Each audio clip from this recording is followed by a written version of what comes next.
What up, Gabe? We're finally Hey back. there. Hey, good to see you, Ian, and good to see you, blank as a fart viewers, farters, whatever you want to call yourselves, Fart uh, blankers. blank farters. Blank farters. My name is Gabe. That's my friend Ian on the other side to my right, your right, whichever. He and I are watching Twin Peaks and then getting drunk and talking about it. So hope you've enjoyed joining us along this journey. I mean, if you're just joining us now, holy shit, are you going to be lost? Because we've only got 4 episodes left to cover in the entire series. That's, 2 full seasons and a revival that you've missed. So go back and listen to the other ones on Spotify, YouTube, And a Apple film. Podcasts, and Audible. Yes, we've covered a film as well, as along with some 70 odd minutes of deleted scenes that nerds like us have been obsessing over for 25 years. And coming into play in this episode. Some of them do, yeah. There's a lot of callbacks to things that happened in Fire Walk with Me, things that happened in the original series, and things that happen in episodes 2 and 3, I think. But I think we'll figure all that out. Let me pull up the correct notes here before we get rolling. We do want to give a shout out to friend of the show, Domer, who provides our theme music. The name of that track is Big Old Dead. And you can also find that on all of those same platforms I mentioned earlier. I'm not going to list them again. Blah, blah, blah. You know where to look. If you're on the internet, you know where to look. Yeah, probably. Yeah. So yeah, how much did you remember enough to not be totally lost in this episode? Well, How did you feel going into this one? Before we get too carried away here, I just wanted to, I know we said we were going to be away for a while, and then we had to be away again briefly for another week. For some travel issues with Gabe, and then we're going to be gone again next week. So gone. So it's just but we after Ian that warned me already that he was a little loopy tonight, folks. My brain is gone. But after poor next man's week, a little overworked. Once next week happens and we are definitely in for the last haul. Like I just Yeah. Well, so yeah, we've got new show tonight. Next week we're gone again. But then we've got our run on the final 4 episodes of Blank as a Fart.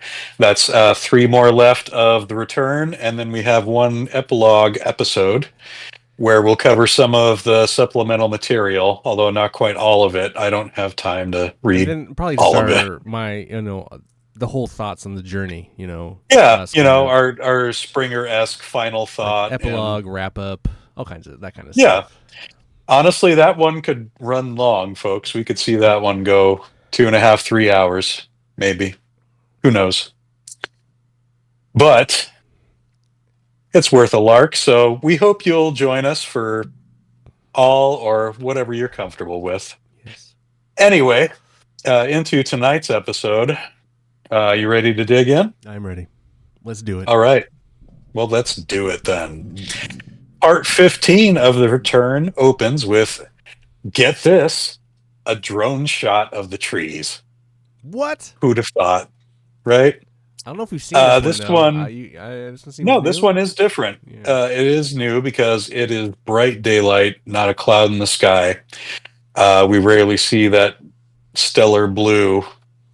But I think, it's setting the tone here for what's about to happen. Mm-hmm. Like bright, shiny new day. It's a new day for us, for a couple people. It is. Yeah, and it's a happy day for a few people too. A few people who deserve it. Yeah, so we cut to Nadine, who is walking briskly along the breakdown lane of the highway, golden shovel slung over her shoulder.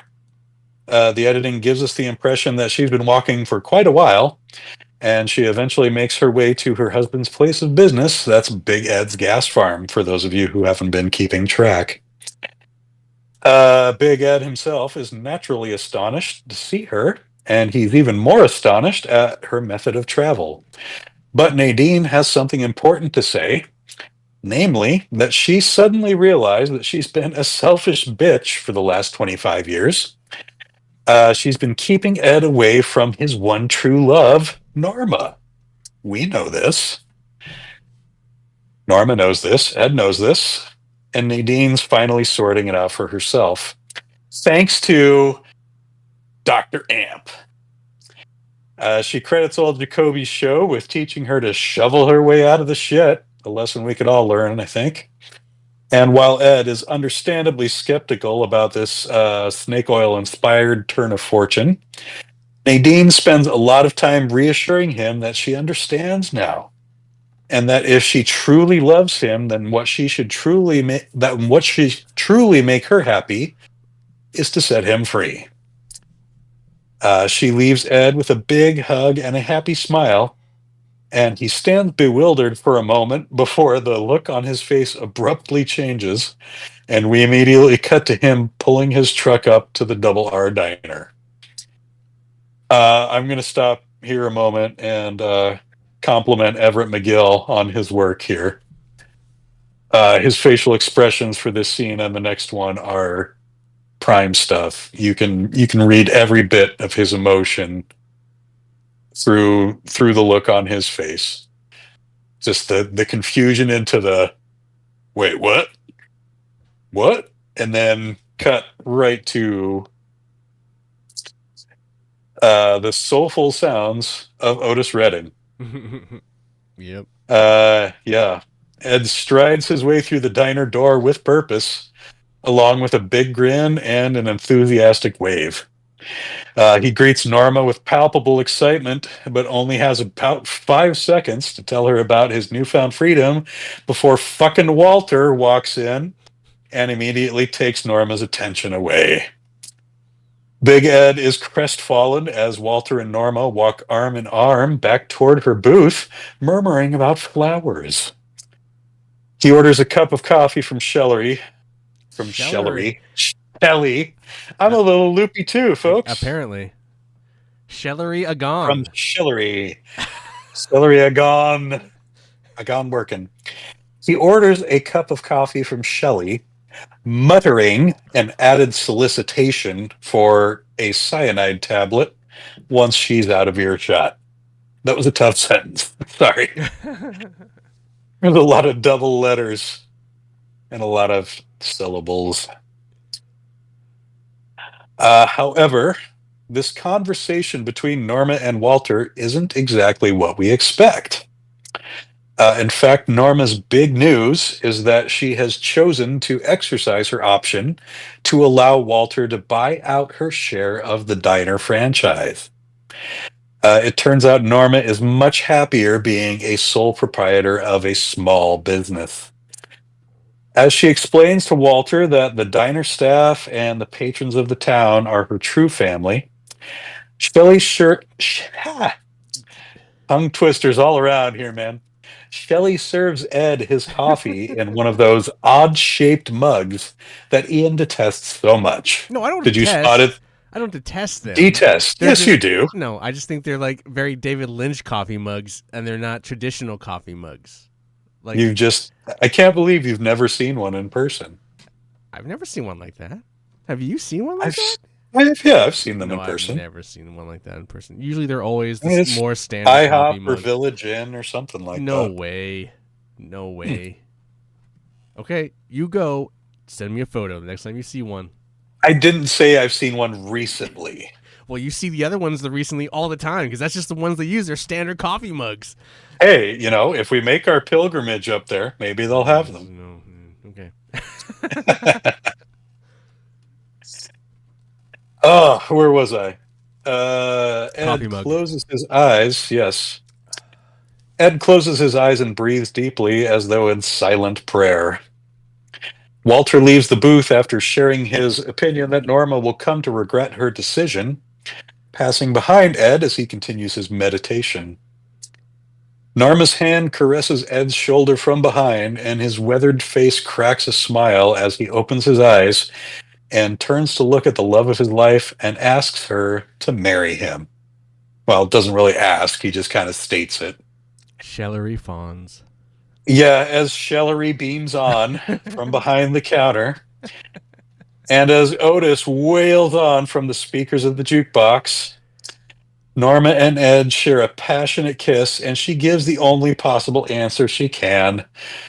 Of course I will.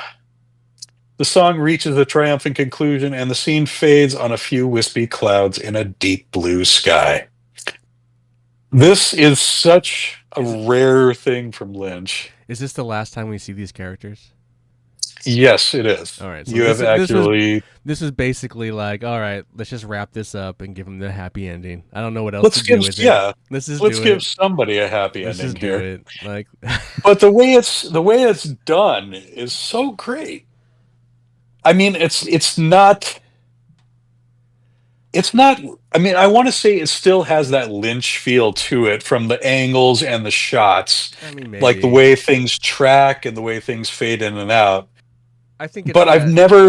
I've never seen like 100% joy out of any Lynch scene. There's always like some kind of dark undercurrent. There's always some kind of like waiting for the other shoe to drop kind of atmosphere to it.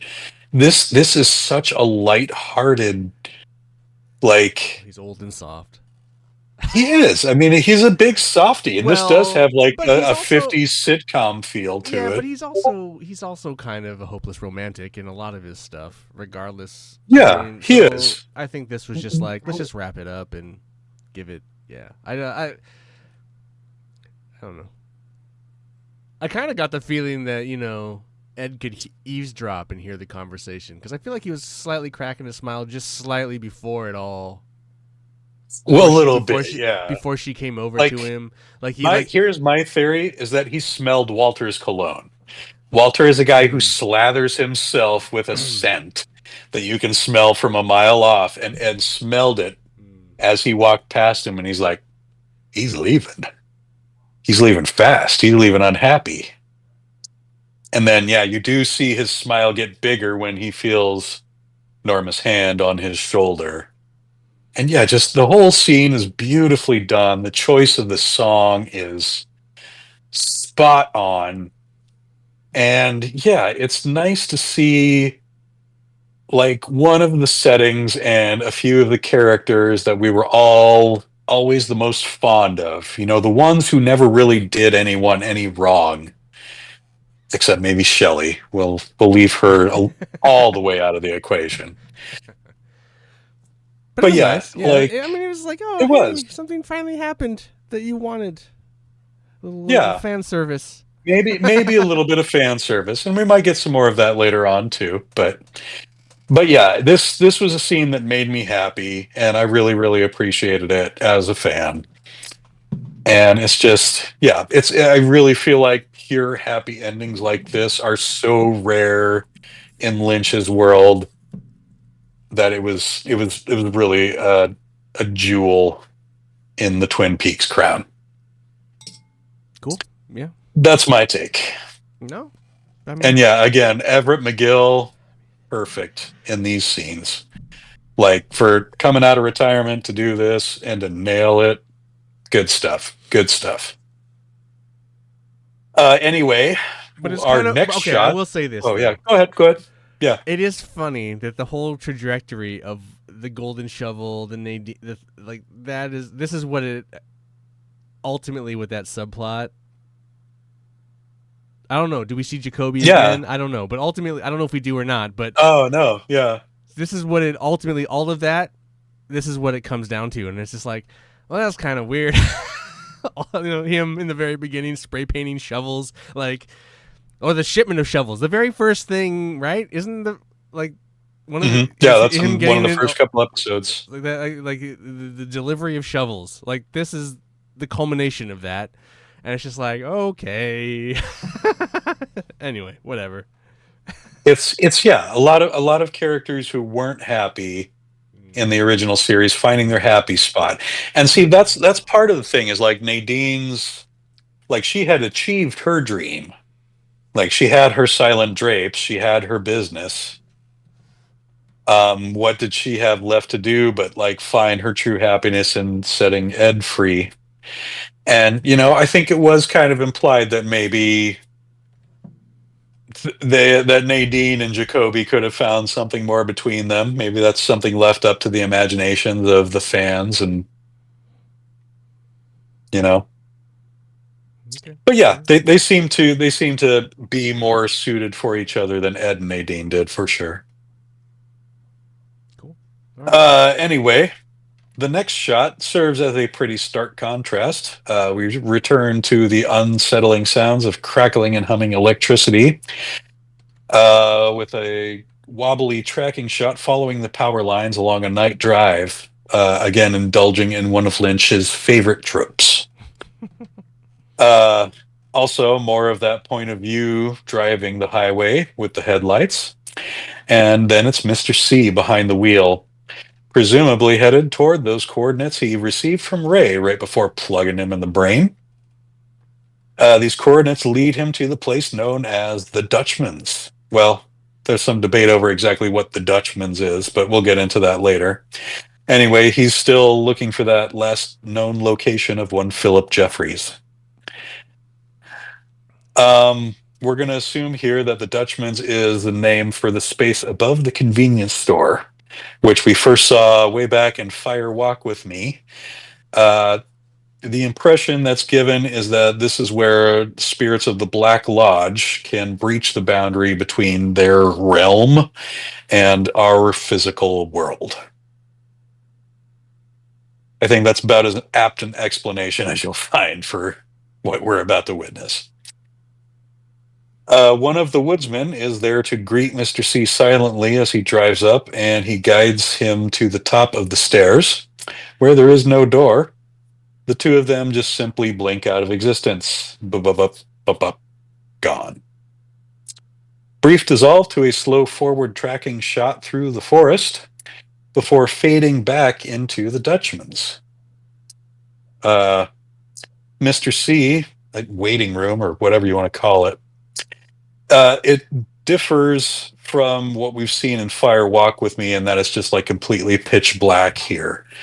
Maybe that's because Mr. C is the occupant and he's just like, a being of evil, reflection of whoever's the witness. Who knows? Maybe it's just Lynch having a bigger budget to play with. Anyway, Mr. C tells another woodsman, this one who seems to be vomiting up pitch gum or something, that he is searching for Philip Jeffries, and he throws a switch on the machine that he is seated next to, causing a bright flash and crackle of electricity. Ugh, so much of that. I've run out of words to describe it. We can briefly see a shot of the jumping man, he of the red suit and the mask with the long white nose. I read a Reddit thread that claims that if you freeze frame these shots of the jumping man, you can see Sarah's face imposed over him. Oh. I did not test that experiment myself, but interesting. Interesting. Anyway, we see him shaking in and out until the machine is turned off. Then another woodsman emerges from the doorway passageway beyond and beckons to Mr. C to follow him. The two make their way down a long, dark hallway, and the panning shot of the forest continues to fade in and out interstitially. That might be redundant with the current scene. At the end of the hallway is another set of familiar looking stairs. These are the ones that Gordon Cole saw in his vision in the vortex back in Buckhorn. They also appear to be the same ones that Laura Palmer saw in her dream that was forced upon her by the painting given to her by Mrs. Tremont or Chalfond. I forget which name she used for that scene. This portly woodsman takes Mr. C to the top of the stairs and to yet another door, which opens onto the parking lot of a motel. The Lost Highway Hotel. Weird metaphysical stuff. This is so that the video game Control This is the kind of stuff that it reminded me of. Hmm. Just like, opening a door that leads somewhere physically could not possibly lead you to, and just like weird metaphysical boundaries like this being totally shattered. It did a really good job of that. That's for those of you watching who haven't played that game and who love Twin Peaks, listening, I should say. Control is a fantastic game. If you haven't played it, definitely check it out. Sequel is coming, so you should probably play it. Fucking serious? Mm-hmm. Was that in State of Play? No. Oh. There's a co-op shooter that takes place in like the Control world. That was in State of Play, but no, they're actually working on the proper sequel. That was announced a while ago. Yeah. Because it's all I forget the name of the developer. I know they did Alan Wake. Remedy. I mean, the Alan Wake stuff is all tied together with Control. So yeah, there's DLC that's specifically Alan Wake inspired. I haven't checked those games out though. I haven't either, but I just know that they take place in the same universe. Yeah, but yeah, Control was a fantastic game. So creepy. Anyway, yeah, parking lot of a motel. There, two more woodsmen await for Mr. C amongst the noise of chirping crickets, and they guide him to the only door with the light on next to it, and that's room number 8. Number 8. Mr. C tries the door handle. It's locked. He glances over his right shoulder to see a woman dressed in a shabby-looking nightgown and pajamas approach. The caretaker? Reddit thread also theorized that this is Lois Duffy, the first tulpa that was discussed in the Blue Rose case that they told Tammy about a couple weeks back. Oh, okay. I think that's a plausible theory. She does have a very creepy, ghost-like quality to her, and she tells Mr. C in the backwards speak that she will unlock the door for him. She moves in that strange reverse fashion that all the other spirits of the lodge share. The room is sparse, and it's lit by a badly blinking fluorescent light, though there is an unused floor lamp near the door. As Mr. C stares at the far wall, it parts to the side like a curtain, and behind it stands an odd-looking machine, something like one of the ones we saw in the fireman's room or the theater or whatever you want to call it. Mm-hmm. This one, vaguely bell-shaped with a couple of transistors at the top, some random dials. And then this one had a snout. And then the smoke was spout, yes. Like a spout coming out of it, and I don't remember there having a spout in the other ones. They did not. Okay. This one is unique in that regard. It's pouring out steam. There is a rhythmic humming and clacking sound emitting from the machine, and suddenly it does something else that the other ones didn't. It speaks in a mocking tone. Oh, it's you. Apparently the powers of the black or the white or the pink or the green lodge. Okay, I have a question before we get too far into this. Are we to believe that he is the bell spout thing or the round cloud that is talking? I don't think there's really an answer to that question. I'm just curious. That was like there's two clouds there's kind of a lower level, just kind of a floaty cloud, but then there's like this really apparent round thing. Cloud. Yeah, the one that hovers and doesn't move. There's like another that's kind of obscured by the steam and That's I guess I thought that's who was talking and not the bell because we've seen the bells and they don't really talk. I don't know.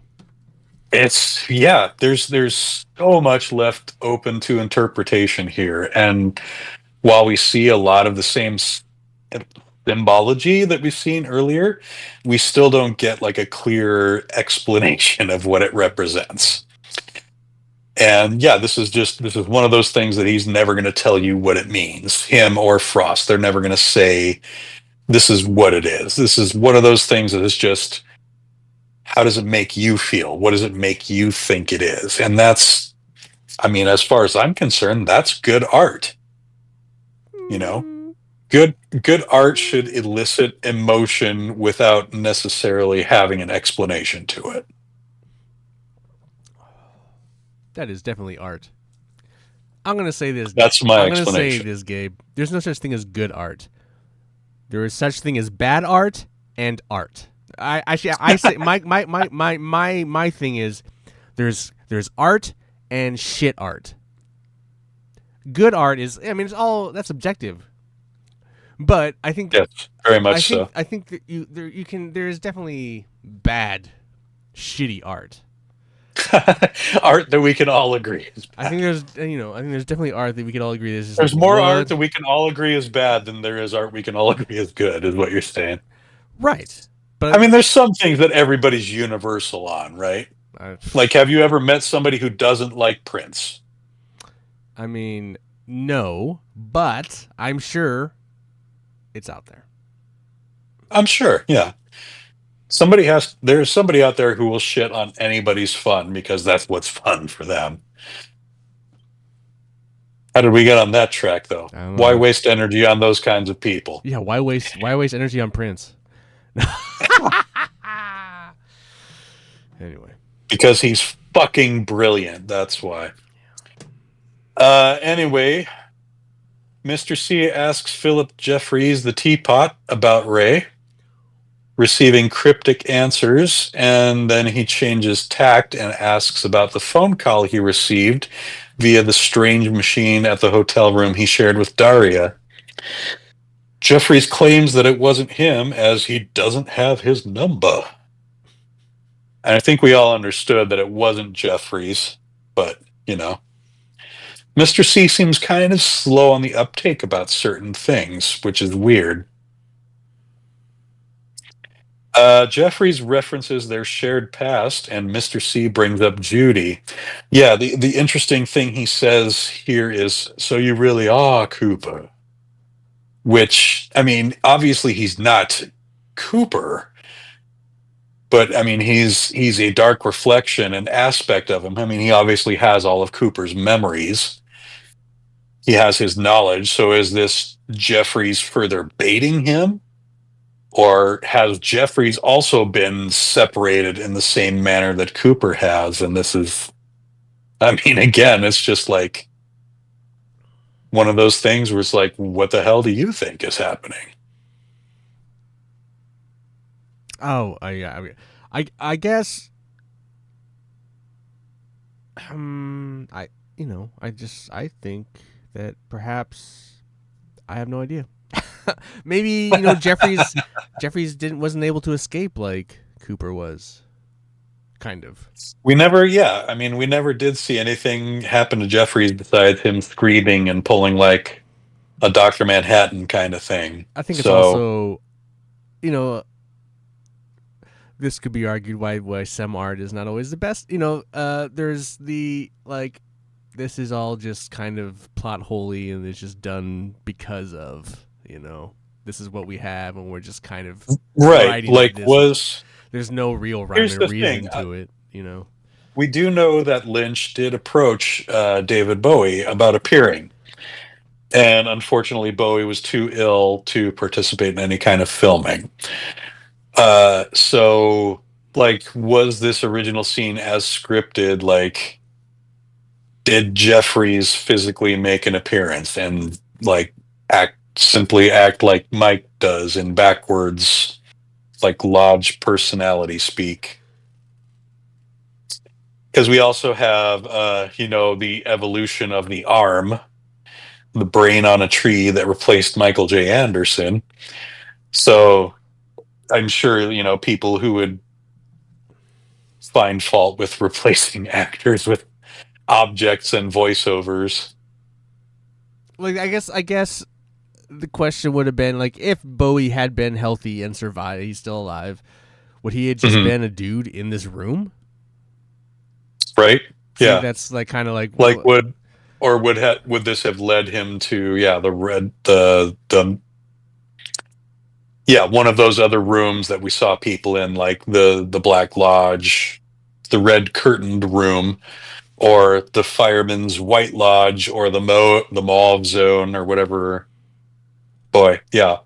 Again, nothing is specifically delineated than like what fan consensus is. So it just depends on your interpretation. Where are we? Oh yeah, we're talking about Judy, or are we not going to talk about Judy Who's at Judy? all? Who's Judy? Uh, yeah, Mr. C demands to know who she is and what she wants from him. You Jeffrey know who she suggests that is. Mr. C asks her himself, and numbers begin to shape themselves in the steam, offering Mr. C a set of coordinates from which he scribbles down on a notepad from his pocket. He asks Jeffries again who Judy is, and Jeffries responds that Mr. C has already met Judy You know who she as is. as the phone in the room begins to ring. Who is Judy? Who is Judy? Judy. Judy!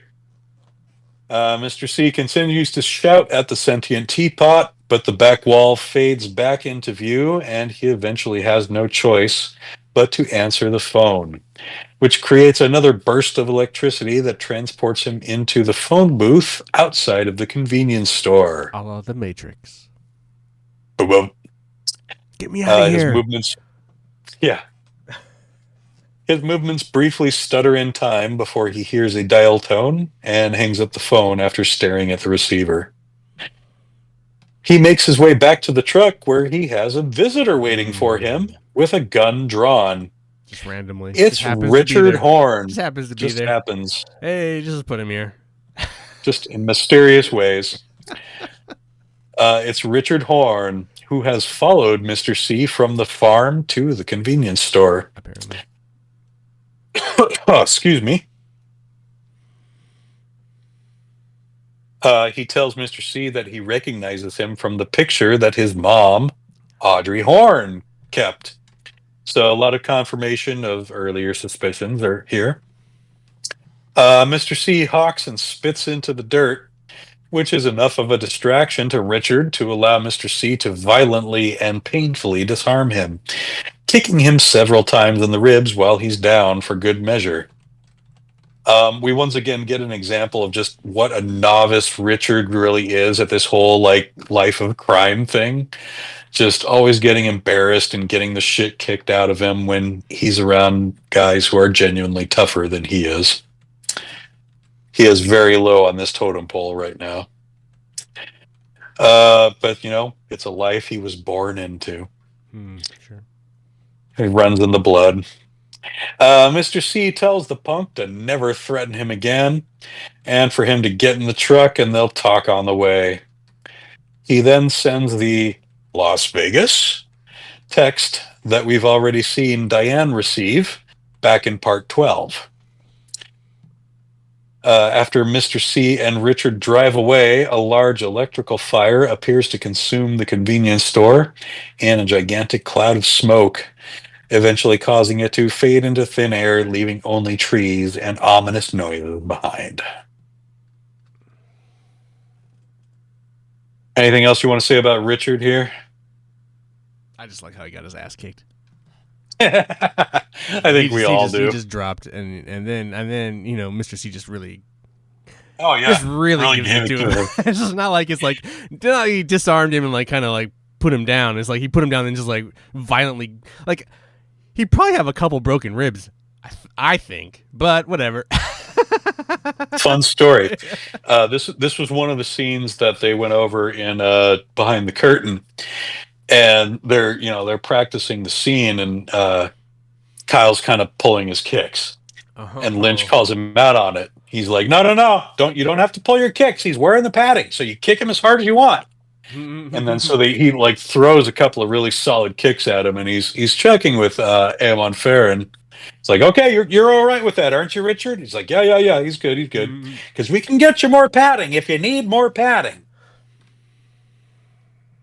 And so yeah, you see him like lay into him real good on those kicks, particularly the ones where it's shot from the high angle where you see Right. Mr. C there.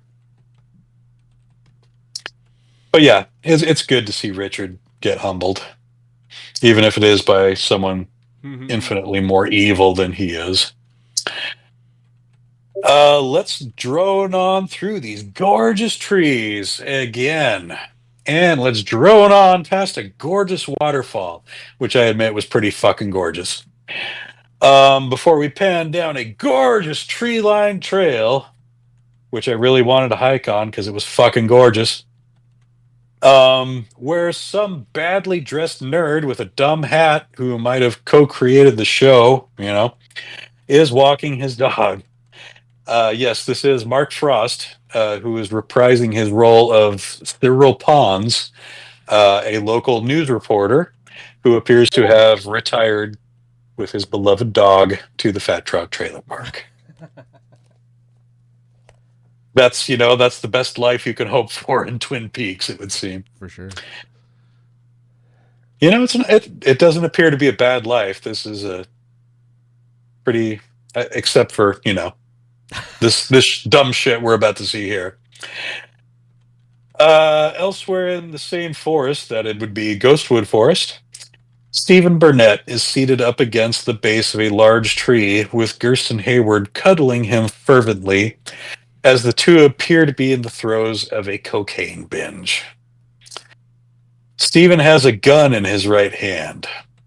Gersten asks him why, and the two begin an incoherent conversation about whether he or a third person they label only as she, Becky, we must assume here, did it. Gersten tries to get Stephen to surrender the gun, wondering what she gave him.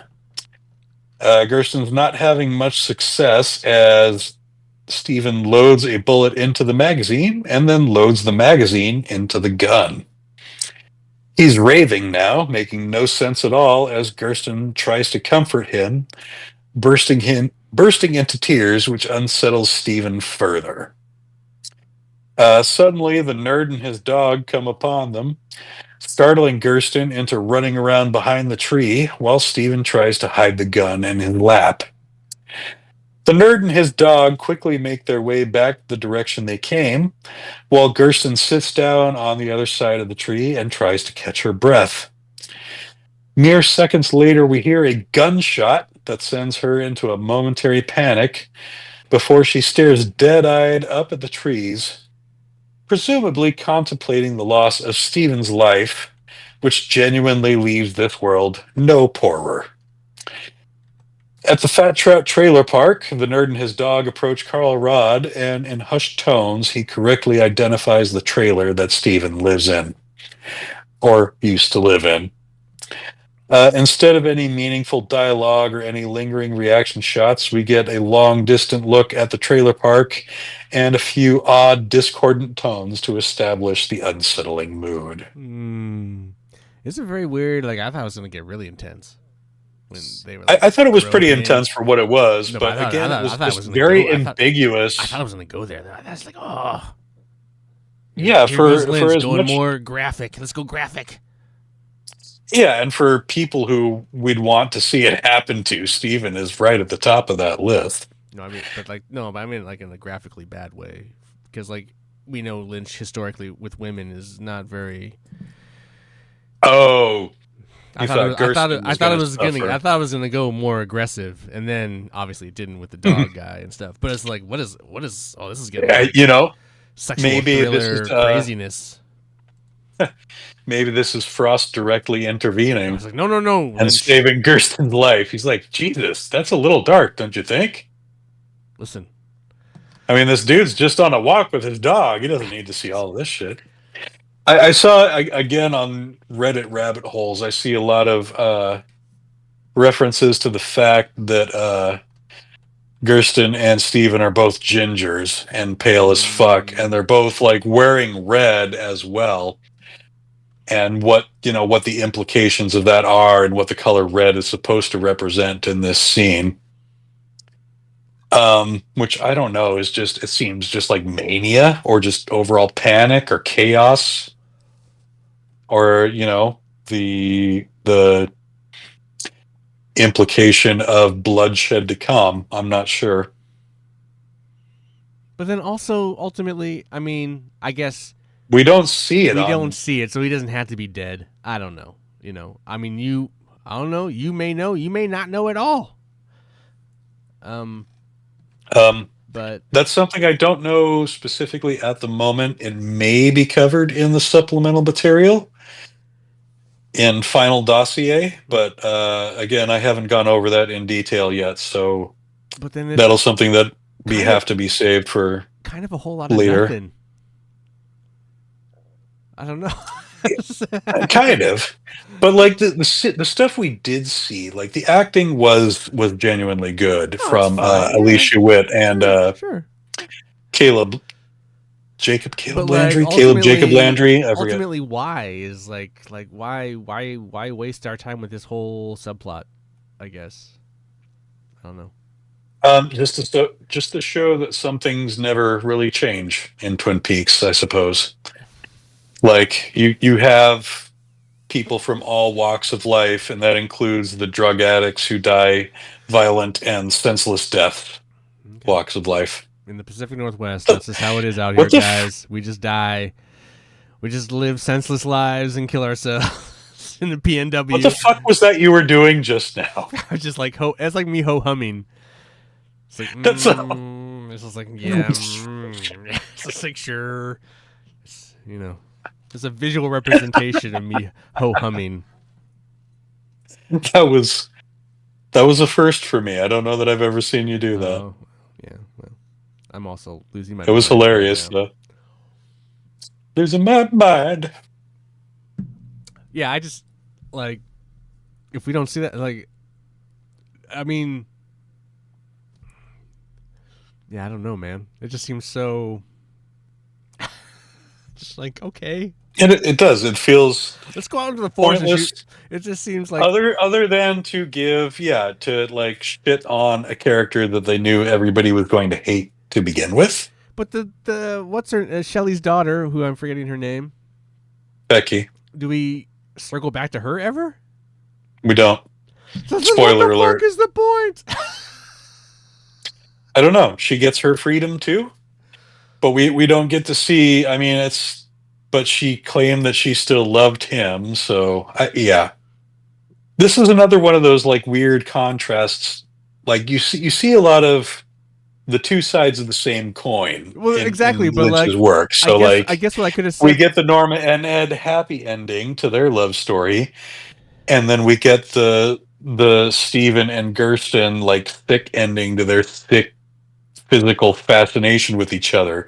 Like, because like that's what Steven's last words to her is like, "I really liked fucking you and Yeah, fighting with you." yeah, Like, which is literally the complete opposite of what Norma and Ed had, other than the sure, fucking each other part. sure.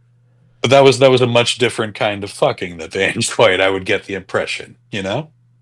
I guess like we could have. I guess in my head I could have envisioned that this was the end of it back when Becky went to the apartment and couldn't get in, and then he was down there with her in the staircase, and they like were kind of like, and like you could have ended their relation like that could have ended there. They go their separate directions. He keeps going off being a drug dealer weirdo, and she goes back to with her mom and lives a happy life. You already got it kind of there. If you're never going to see them again, there's no real reason to go out just like, oh, let's just go out into the forest and like get really crazy. Like, like Yeah, what is the point of that? Like, it just doesn't seem it necessary. But fine, okay, sure. We know that he's fucked up. We know that their we relationship isn't do. going to last. We don't need to really do I this, mean, but maybe it was just an excuse to give Alicia Witt something to maybe, do, maybe you're right. because He felt she bad. literally had Nothing. nothing. Like, Right. she just stood there in the first scene. There Sure. was Sure. no acting required for Yeah. that. I mean, that might be it. That might be the only So, reason. But yeah, I don't know. and yeah, she did great, you know. But yeah, ultimately, I really Pointless. think the only point Ultimately. is just to see a bad person reach a bad end. Yeah, I guess.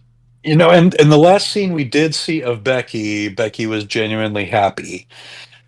She was about to go join her mom for a big slice of cherry pie. And going back to the things that were good in her life, like her mother, instead of the things that were bad in her life, like Steven. So I guess I wish there was just something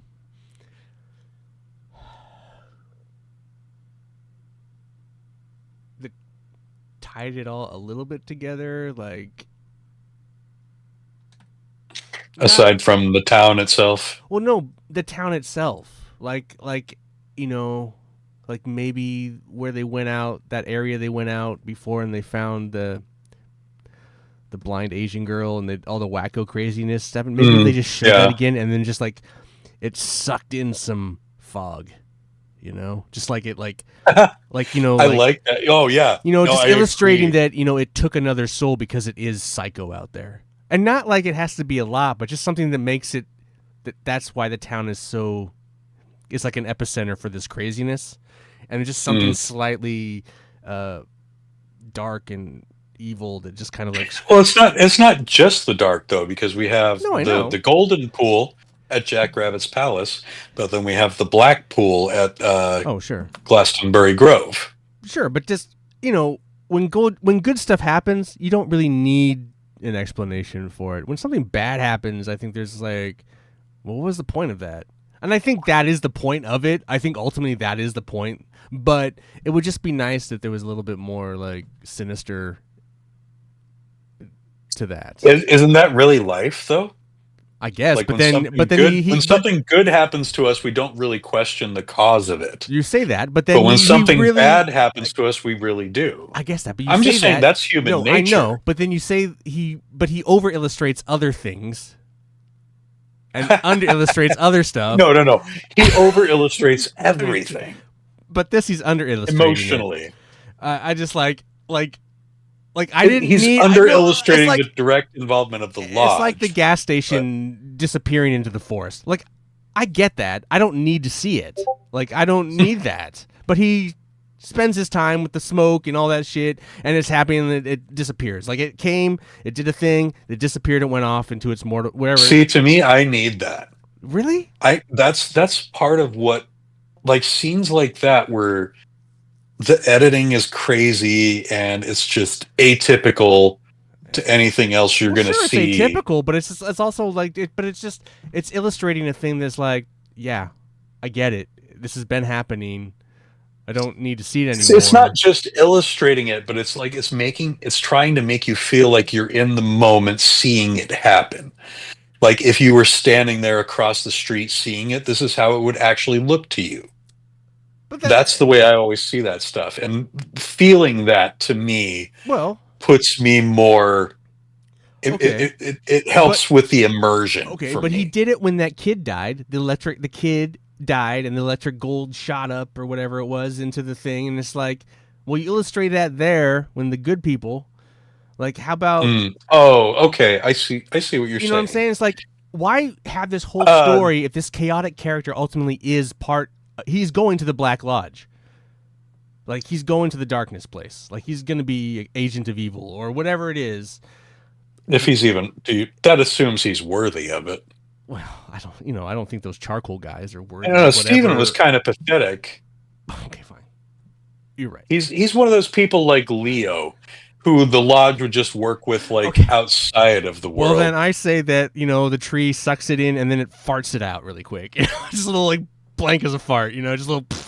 And then the leaf flaps. It's just like, okay. And that's the end of Steven. I'm just saying he illustrates certain things and not other ones, and it's like, was this relevant? I don't know. But I get it, and maybe we don't need it, and I get it. Maybe. I'm just frazzled, so. Well, speaking of scenes we maybe don't need, actually we do need this one because it puts people in places they need to be later. But let's go to the Roadhouse a little early this week, where instead of a live band, we just get a live MC offering a live introduction to the studio recording of Sharp Dressed Man. Bam, bam, bam, bam, bam, bam. Admittedly, this song has one of the sickest guitar tones ever committed to recording. Yes. There is no denying that. Nope. Every girl crazy about a Sharp Dressed Man. The MC boogies his way off the stage as the folks packing the dance floor get their groove on. I like how everything was in time here. They had to have actually been listening to the song while filming. That's the only explanation. Looks like James and Freddie have made their way there after work, just as they discussed. And they've got beers in hand as James foolishly makes a beeline for Renee, just as Freddie predicted. He tells her how great it is to see her while she's sitting directly next to her husband. Holy fucking shit.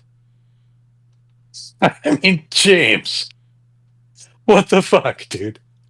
I have issues. Okay, go ahead, continue.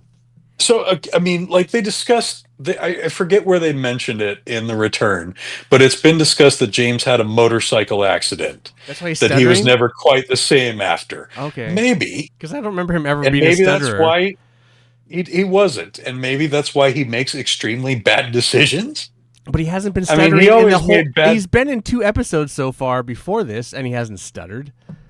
He's never been put in a position of stress, though. Oh, okay. Yeah.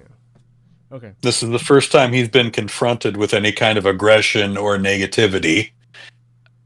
Here's my issue with this scene. Like, he comes into the sequence to talk to her, and he's like, have one issue with this. No, okay, scene. I have a lot of issues with the scene. But he comes. Okay, no, but this is gonna come. This is. I think this is a Lynch issue. He comes in, and he's like a mile. It feels like he's a mile away from the table. He's in a loud bar, and he's like whispering, "Hi, Renee. It's nice to see you." Okay, that is my problem. That's one problem. Yeah, I do agree that the perspective was a little off in that shot. He walks in, and then there's no people behind him dancing. There's like another row of tables and a wall behind him. Mm. And the problem with that is that at the end of the scene, at the end of this episode, with the other scene that happens, like, I mean, at the stage, it's full of people listening to this band. So you would think the perspective that you're looking at James, there should be a bunch of people behind him dancing. There is not. Yeah. And then if you think about the scene at the very end of this episode and how that plays out, it's like there's a bunch of people there. Like, so like, what is this scene was obviously shot in a way different order. Yeah, there are some incongruous cuts. So it was just driving me nuts. Crowd shots. Driving me nuts, Gabe. Yeah, this was a little bit hacky, not gonna lie. I will make the devil's advocate argument that there would obviously be less people crowded toward the stage for just a dance party. There was a than lot of people a live. Scene, though, dude. There were, and that was obviously just recycled footage from. But it stands to reason that like the crowd would not be all the way backed up to those boos that they were. You're trying. I'm reaching. What a massive! I am stretching, and I'm just doing venue. That the Roadhouse is. It's just a massive venue. It's bigger than you give it credit for. Apparently, there are other perspective issues that I'll discuss later when there's another scene that we get to. I think it all has to do with the fight sequence. Like they needed to do this fight and get up and do this stuff, and they just didn't. Like, oh yeah, we haven't got there yet, have we? No, but I think that's all. That's what that has to do with. But it's part of it, yeah. But yeah, so stupid James foolishly makes a beeline for Renee and tells her how great it is to see her while she's sitting directly next to her husband, shouting from across the room. Renee, or from 2 feet away. Not 2 feet. Whatever you think. Watch it again, Gabe. He's like across the room. Yeah. We're pretending. Renee's husband, I believe his name is Chuck, is really not the friendly type. And as James struggles to explain why he would possibly do something so fucking dumb, Renee's husband, Chuck, punches him right in the face. He then follows James to the floor and continues the assault with the help of his friend. Freddie waits a bit too long for my taste before stepping in, but when he does, it creates a quick end to the fight as he lays each man out with a single punch, both blows cracking like a shotgun. James offers a feeble apology to Renee as her husband twitches on the ground, suffering from some sort of seizure or major brain damage. I think it's wild that everyone talks at normal level and James is at this inaudible, like, call the police or call the ambulance, 911, these people. It's like, why are you so, what is going on? This might be your mix, dude, because he sounded perfectly normal to me on my recording. He sounds way lower than everybody. It's wild. Yeah, I wouldn't say that. He seemed, yeah. Just going to have to disagree with you on that front there. I will replay it when you're in my house, August. When is it? 2nd? 2nd? Is that? Saturday, I forget. Actual day of for Bryn, right? August 2nd. That's actually our anniversary. Isn't that her birthday too? Or no, her birthday's the first. The 1st. That's right. I know it's close. My mom's is the 2nd. That's why I always remember that's like right there. I always know it's that weekend. Anyway, completely unrelated. But let's head to the Las Vegas FBI field office, where incompetence continues to be the word of the day. As Wilson has brought in the wrong Douglas Jones and family for questioning. This one is a much older man with a wife and an auntie or something, and 5 kids? One of whom continues shrieking like an kids. Wilson! Oh, those nitwits! I was not impressed with this scene. This felt very unnecessary to me. This is like Three Stooges level of humor. I felt like Lynch wanted to include more of these guys. And like there are other scenes with these two just like being terrible at their jobs that he was forced to cut for budgetary reasons or reasons of time constraints. I have to believe that. Also, didn't they get the prints of him from the thing? No, that was the city PD. Oh, okay. That was But that didn't. What are those brothers' names? That didn't funnel through the FBI because of that. It did, and that's why the FBI is on the lookout. So wouldn't they have those prints so they could print? They could like just, hey, can we just run your print? They should also have pictures. Oh well, Gabe, I didn't want to go too far there. I just wanted to go. They should have Gabe. pictures. I just wanted to go by the fact that like, hey, can we get your? Hey, you're connected with this thing. Can we get your print? And then if like no, then you don't have to stay here. I'm not sure if we've seen those crossover yet. Okay. Because remember that the field office was getting their directions directly from Cole. Sure. And and we know how incompetent PD, all those services are. Right. And the local PD dismissed the fingerprint results out of hand. So maybe the flag hasn't gotten to the FBI office yet. All right. I will allow it. Or maybe I forgot what the dialogue was in the earlier scenes and I'm completely wrong. Yeah, it felt pretty flat on me. It wasn't funny. Like, okay. Yeah. I mean, I liked the one actor the younger of the two, not Wilson. I know he was supposed to be famous for something else. Was it Mad Men? Something else that he was in? I don't know. I kind of like him in a like slapsticky John Hamm Saturday Night Live sort of way. Like I feel like he could do really good with comedy given the opportunity.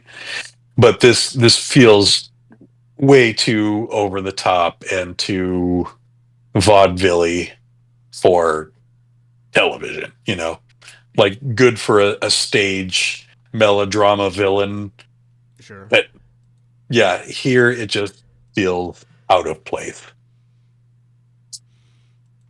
On that note, I'm going to call timeout, which is unusual because What? this is usually Ian's gig, but I've got to pee and make another drink. So let's all go to the lobby and get ourselves a snack. I guess I'm gonna go pee then too. All right. All right, Just to be back play in 10, safe. gang.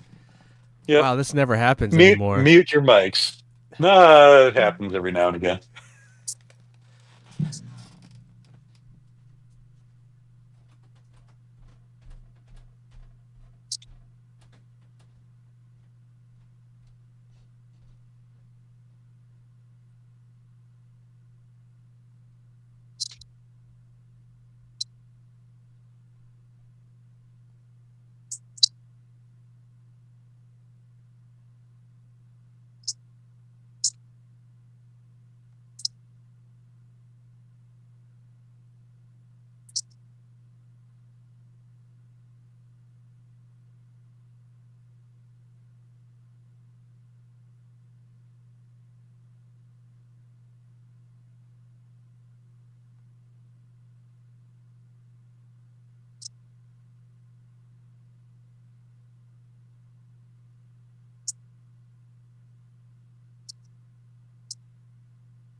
All right. Get my glass. So I bought a new type of vermouth for my Manhattans. Very exciting. I'm excited about it. This Have you tried is it yet, or is this you just opening it now? no, I tried it already. This is French vermouth, which I bought at the liquor store, versus the Italian vermouth that I usually get at the grocery store. Is it a sweet or a dry? It's a sweet. You have to make Manhattans are made with sweet. I, Dry vermouth is for martinis. And so, do you know what vermouth is? an It's alcohol? well, it's a fortified wine. Oh, okay. So, sweet vermouth is fortified red wine, and dry vermouth is fortified white wine. But anyway, yeah, the one I bought is like it's not as red. Mm-hmm. The color is like way paler. More like a rosé. Yeah, but I feel like Just I get. I mean, I'm not. But yeah, anyway, I feel like it doesn't overshadow the flavor of the whiskey quite as much as the other vermouth did. cool.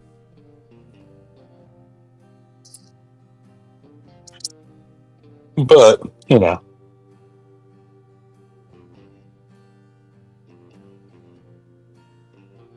And then I finally got a new bottle of my black walnut bitters,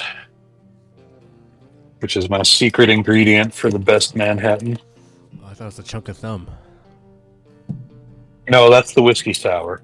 Oh, my bad.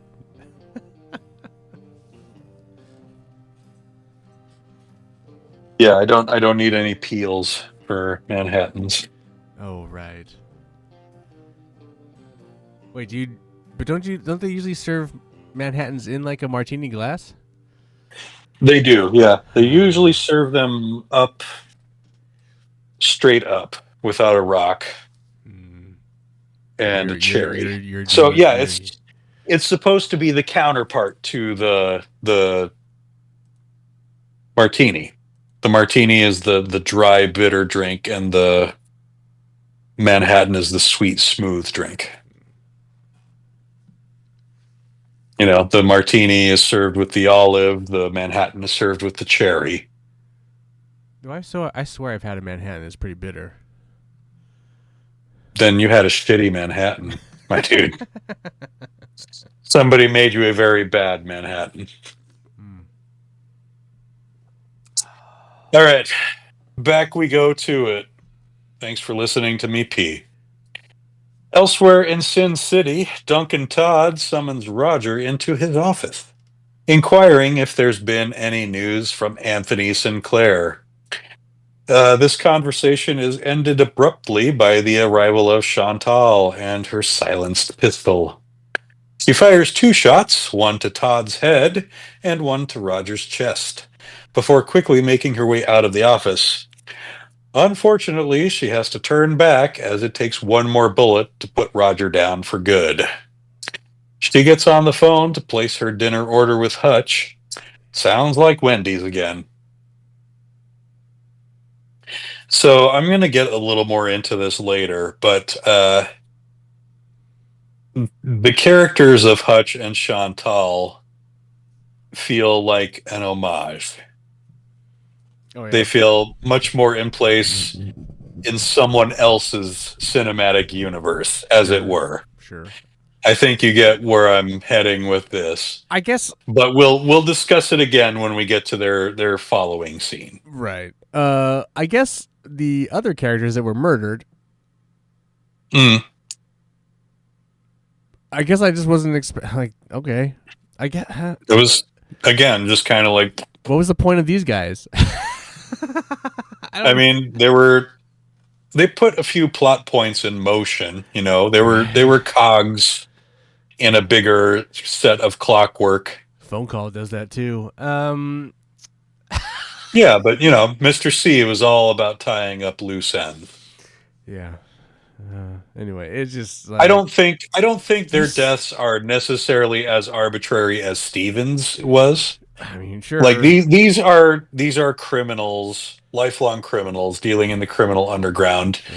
who are going to meet a criminal end, you know? This is no different than like Goodfellas or Boardwalk I mean, it's Empire, way you better. know? It's way different than those because those are good, Well, good art, as you would say. you know what I mean. No, I know. Yes. These are the same genre. Like these are people who will meet violent ends. Sure. Sure. And those violent ends aren't always dramatic and grandiose. Sometimes it's just as simple as someone making your head explode with a single bullet. All right. In the lockup at the Twin Peaks Sheriff's Station, Bobby and Hawk guide Freddie and James to their accommodations for the evening. As a result of their shenanigans at the Bang Bang Bar, Renee's husband Chuck and his friend have been sent to intensive care. Now, I really don't get why James is locked up. He did nothing wrong aside from something that is socially stupid. But like Chuck instigated the fight, he threw the first punch. You know, Freddie He's was being a just bro. acting in He's just being a bro. self-defense. Just being a bro. Gonna go to lockup. Yeah. He's a So bro. James, I don't think James should have been locked up here. I Probably don't not. see him Probably not. doing anything wrong. But you know, whatever. Or just a vindictive Renee.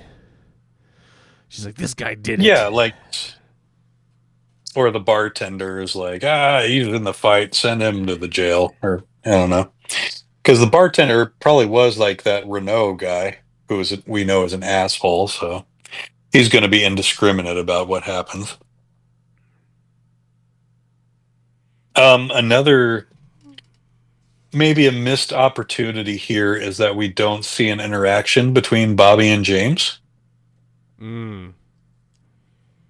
Which, you know, maybe the last time we saw the two of them in this same room was 25 years ago, although they were in like cells on opposite sides.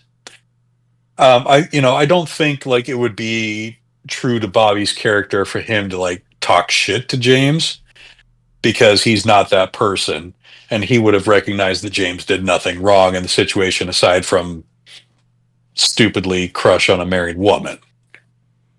But at the very least, I would have liked to have seen like some of the An growth of their acknowledgement, relationship. right? Sure. Yeah, that like, yeah, we went to high school together.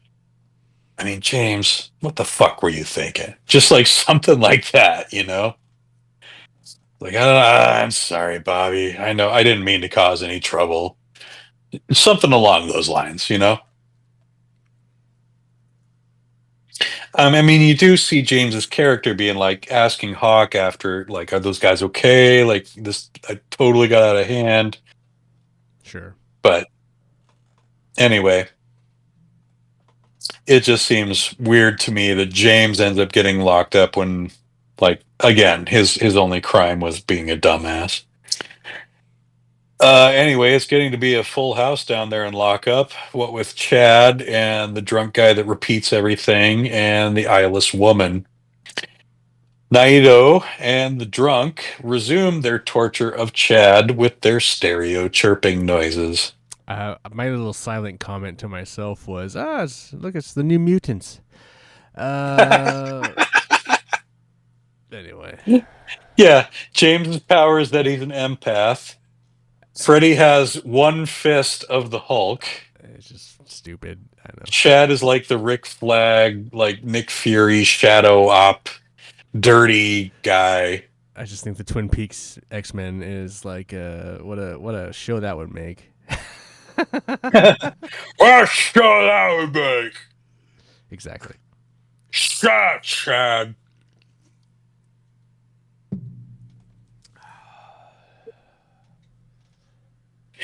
Meanwhile, over burgers in the van, Hutch and Chantal discuss the philosophy of murder and its commonplace in the world, especially in the United States. Chantal points out that active killing is the end of the fun for her, as she prefers the torture aspect, which she again complains she hasn't had the opportunity to indulge in for a while.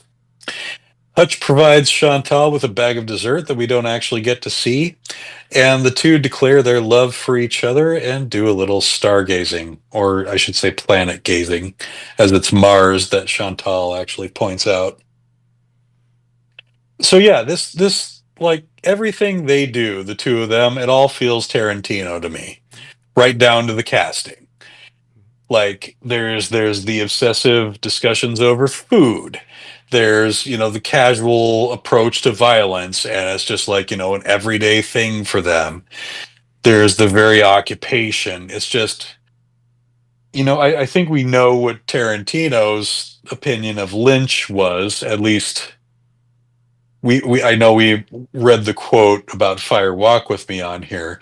I don't know if they ever got together and patched things up after or since or what have you, but My only thing, I mean, yes, I see that obvious comparison, but Mhm. my thing about this sequence is the hamburger, is eating the hamburger, the bun. Like, I can't remember what other movie it was that never has a hamburger bun look less appetizing. Like, it breaks and it's not fluffy. It's like white and not good. And I'm forgetting what other. There's another movie where they're eating a hamburger like this, like just a very bad hamburger, and I'm just like, these poor A people. very bad hamburger. It just looks like a very bad hamburger, and I'm just like, they're sitting there having to eat this very bad hamburgers, and I'm just like, oh. That's Because it's the I was same so one they've been using for 15 takes or I was whatever. so fixated on it. They look like they're taking pretty good bites out of it, but yeah. Yeah. But yeah, it just I don't know if it feels like an homage to Tarantino to me It does, because it's but it's just not very good. It's not very witty dialogue. There's not a lot of like, it's not very punchy like Tarantino dialogue usually is. It's just it is definitely, it definitely elicits that, but it's not like it's, I don't know, like it's, Yeah. I don't know. But that's how it felt to me.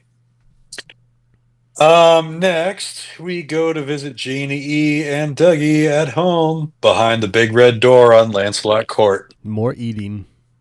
More eating, yes. Janie E sets her husband up with a giant slice of chocolate cake, giving him a loving kiss before heading back to the kitchen. In between bites, Dougie fiddles with the salt and pepper shakers on the table in front of him, then randomly presses a few buttons on the remote until he eventually turns on the television. It just so happens, in an astonishing coincidence, that the film Sunset Boulevard is airing.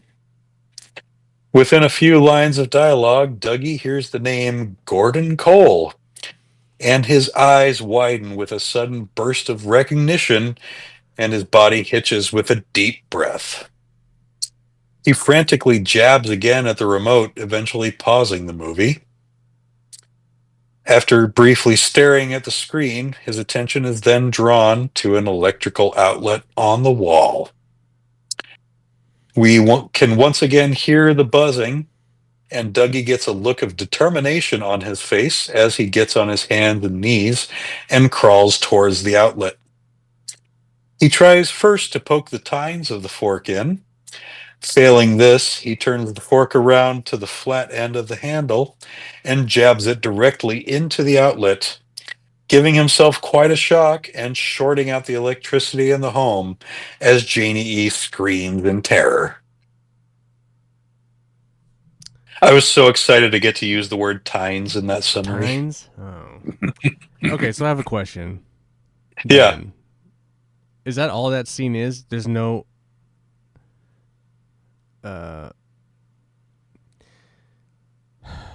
It felt like for me when he paused the movie that it's trying to focus in on the camera guy in the background. Is there no illicit there's like a shadow figure face in the background? That is okay. I wasn't sure if they like tried to alter anything or tried to make it look like that was. I mean, maybe he's highlighting that for reasons of his own. Like maybe that's something he noticed as a kid, and he's like, "Oh, look, the fourth wall is broken." But it has no bearing on the story here as a whole. All right, because I guess what I was thinking was that in the electric land in the background ether, that the flash bulb was kind of eliciting that kind of the signal like it would do when he was at the jackpots or whatever. Oh, okay. And then the face of like a visual trigger for him. Right, and then the face maybe looked somewhat like Cooper. And then that's what triggered the idea that, to Cooper, look at the outlet. Well, because Cooper is like Cooper sending a signal to him to like, hey, I need to get the rest of me inside of you, or something. Right. So like, here, can you hit the fucking electrical thing? And that very well could be. I'd have to go back and look at that. So I don't know. It just felt like they were really playing on that. So like, I guess I wasn't sure. Like, they kept. Yeah, and that's definitely the impression that they're giving is that electricity is involved in this exchange somehow. Or or at least that's the gateway.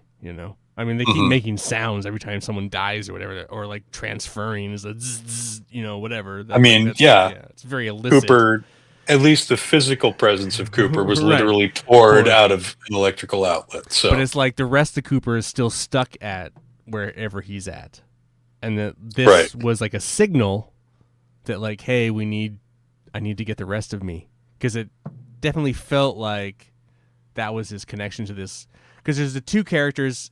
There's the one in the doorway and there's the one outside the doorway, but there's another shadowy one hiding in behind. And when that flashbulb kind of, I don't know. Anyway. No, yeah, I'd have to look at that again, but that's an interesting theory. So I was just curious, and Is then that electrical signal in the television, like Cooper is trying to communicate through it to Dougie? and it just happened. I mean, it Yeah, so I happens. It's like that so theory a lot. happenstance, but it's like, what else? What other? I don't know. It's electricity. It's so paper thin, but it's just like, why are you lingering on this? Why do you keep cutting back to it? Anyway, Mm. so I don't know. Check it out. Yeah, yeah, I think that's worth looking into. In her home, Margaret cradles her log as she dials her phone by the light of a single desk lamp. As usual, she's reaching out to Hawk with an important message, but this time the message is that she's dying.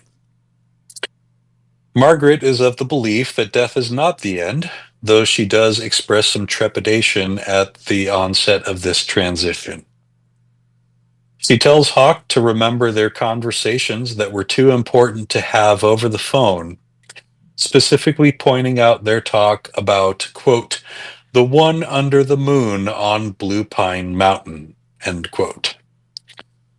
Hawk listens with silent reverence to Margaret's final words. Again, quote, my log is turning gold. The wind is moaning. I'm dying. Good night, Hawk. Hawk returns the sentiment to Margaret before hanging up the phone, after which he bids her a more final farewell. As clouds obscure the moon, the senior staff of the Twin Peaks Sheriff's Department gather in a darkened conference room where Hawk informs them of the log lady's passing, and the group hold a moment of silent reverence for their friend. We then see a final external shot of Margaret's cabin where the light in the window dims for the last time. Uh, yeah, this is. Oh, I meant to delete that silent. I used silent reverence twice. Bad writing on my part there, folks. Let's go with reverent This, yeah, silence. whatever. I could have done better editing there, yeah. But yeah, this scene affected me a lot, especially this time, having just been at that exhibit at the forestry center where they had the log, the same prop that is in this scene and every scene that Margaret's in Twin Peaks. And also like learning a little bit more about the actress and what an amazing woman she was and how beloved she was by her family and her community. And my friends who I went to this exhibit with, they watched the movie about the actress's life. The documentary. The name of, yes, it's called I Know the Log Lady. And I know like the gist of the story, but there were, a lot of details involved and it included phone conversations and stuff like that. But she was a lot more ill than she let on when she agreed to be part of the show. And like when the producers went to visit her, they reached out to Lynch and they're like, yeah, she could die any day now. We have to film these scenes now.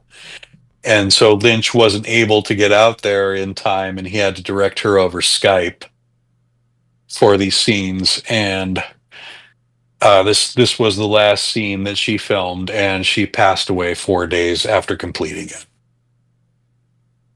So this wasn't just a farewell to the character, but this was Lynch's farewell to his friend of like 40 plus years. And this was another scene like the one in the double R earlier that was just so perfectly done.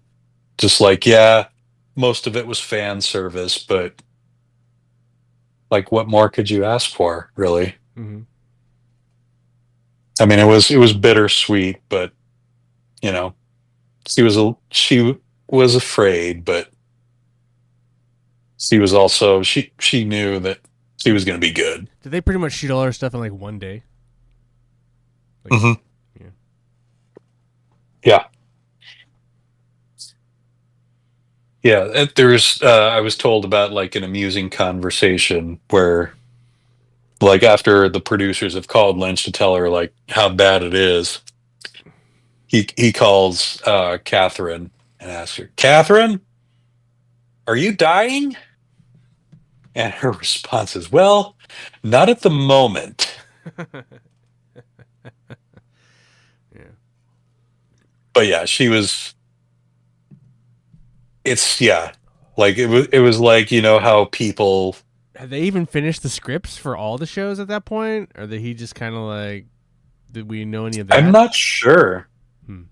There's yeah, she was definitely in the first scenes filmed, and it was like I want to say almost a year before the rest of the production. So Maybe they just kind of went with it. yeah, it's not something they've gone over in what's on the There might DVD be a lot set. more stuff too. They might have just recorded a bunch of stuff, and we just are never going to see it. But I think if they did, your best bet would be to see it in that documentary. oh, So well, even I'll maybe not, probably maybe, but yeah, yeah, once it gets to streaming, I'll definitely be looking that up, and I might have watched it in time for our epilogue episode and go over some of the details at that point.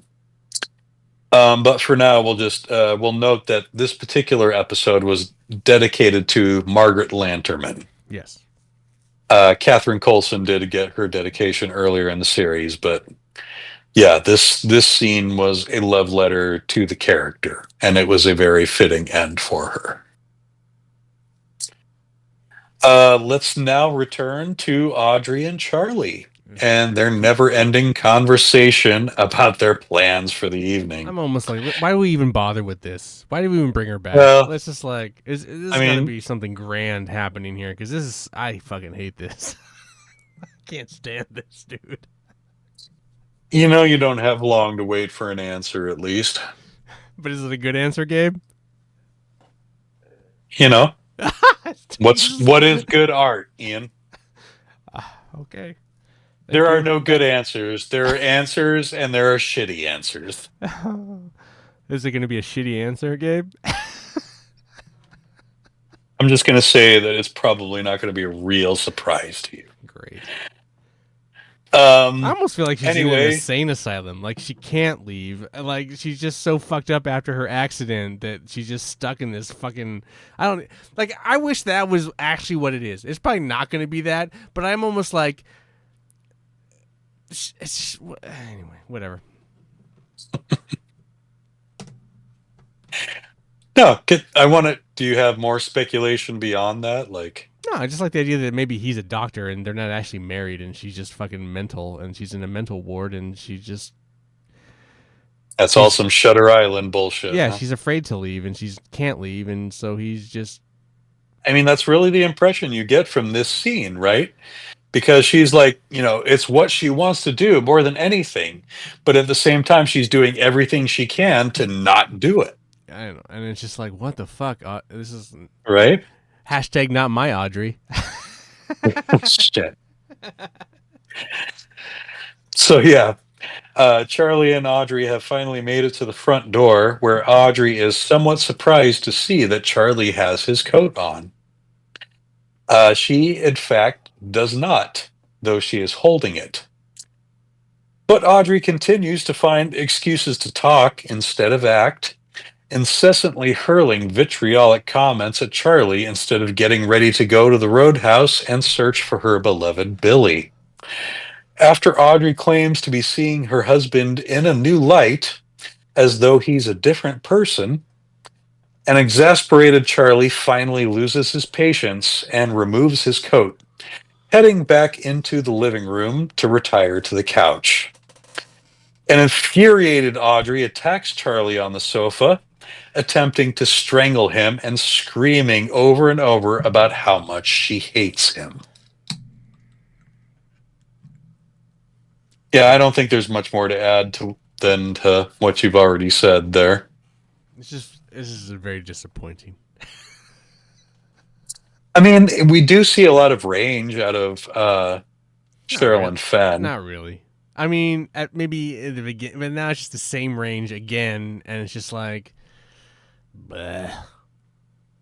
Like I almost wish, I almost wish she would have like after the thing she got out of the hospital and she became a crazy psycho lady with a fucking grocery cart outside, and she just like run around the streets and like we already have one of those. I know, but unfortunately, I wish like that was what she did and just spit out wisdom. Like that'd be way more exciting. But this is just like, ugh, what is this?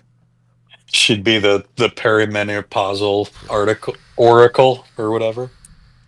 Anyway, can't wait to see how this wraps up. Well, yeah, like I said, you won't have to wait long. Let's go back to the Roadhouse. Back to the Roadhouse, where we do still get a live band performance in the final scene of the week. This is the Veils doing their song Axolotl, which I noticed in the credits was produced by LP. A young woman, played by Charlene Yee, is seated alone at a booth when she is approached by two large men sporting leather jackets and carrying rainiers. They simply stare at her in intimidating fashion. She meekly tells them that she's waiting for someone, but this does not dissuade the two men from physically removing her from the booth and depositing her cross-legged on the dance floor. After initially displaying no reaction to this rude displacement, the woman begins to cry as she crawls on her hands and knees between the legs of the other patrons on the dance floor. As the song crescendos to a peak, the woman begins screaming in frustration, fear, sadness, or maybe some combination of all three. I think the sensation she's feeling, Gabe, is the quickening. The quickening. There can be only one. I didn't see her cut anybody's head off. Hard cut to black and roll credits, under which we quickly fade into a long shot of the spectral motel where Mr. C found Philip Jeffries. 2 shots, actually. Well, yes. As the credits reach their end, we cut to a final haunting shot of the bedraggled hotel manager hiding in the shadows under an awning in the distance. What's your take? And that's our episode for the week. What's your take on the girl? Which girl? The screaming girl? Yeah. I can't really say now because it spoils something I already know. All right. Okay. And any clues is it I give? Is it big? Is it huge? Is it like a big revelation? No, it's not a big revelation, and it's something we've already touched on in the episode. But I hesitate to say more until next week. So my take is she's the new log lady. You know, that's not what I was going to say, but that's a thread that, again, on Reddit, somebody pitched that theory that she's receiving whatever mystical spirit that Margaret is losing, whatever like ability that Margaret had to reach that realm. And it's really only because of the glasses. Like she's got the same giant kind of colored grim glasses that she's wearing, and it's just kind of, and then like she's going through something in that moment, like she's like that's not how she normally is. So she's experiencing something, and then it's all the visions are hitting her, and that's why she's screaming. And she's basically the Xavier of the New Mutants. And so when the twin X-Men, the twin X-Peaks men come together, it's like there's this fighting team of like just I just want to, hey Marvel, I just want to pitch this to you. Like, what if we did not a show or anything, just like a comic book of like Twin Peaks cross X-Men, And like you take these crazy characters, the fist puncher and the drooling guy and the blind woman that speaks in tongues and Chad, and you make like this weird X-Men group out of them. I think we could write some really cool stuff. It would be a lot of fun. Hit me up, Marvel. Anyway, I think. Oh, also the new Log Lady. Yeah, I mean, the Mitchum brothers pay for their base. Maybe, I don't know. They're based in they have to be based in Twin Peaks. They have to be based in Twin Peaks, but like Cooper's back, so like Cooper can be kind of insulary in that kind of, he can be a part of it. Is Cooper back? Do we know that? Cooper's gonna come back. Come on, he just shoved himself into an outlet. I don't know. I have a feeling he's gonna wake up as Cooper, grab a brush and put a little makeup, and then he's gonna go out to Twin Peaks and fix all this shit. He wanted to. Yeah, he's gonna kill his doppelganger. He's gonna see it through. He's gonna make things right with Diane, and then something wild, stupid's gonna happen, and we'll be like, "What?" And then that's the end of the show.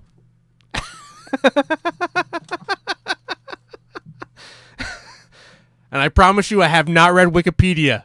I promise you 100%. I have not spoiled anything. This is 100% just my right now. Actually, this is the first time I've even formulated these thoughts into one thing. Anyway. Hey, man, when you cast a broad net, you're bound to catch a couple of fish. Probably. I certainly hope so. I need to eat.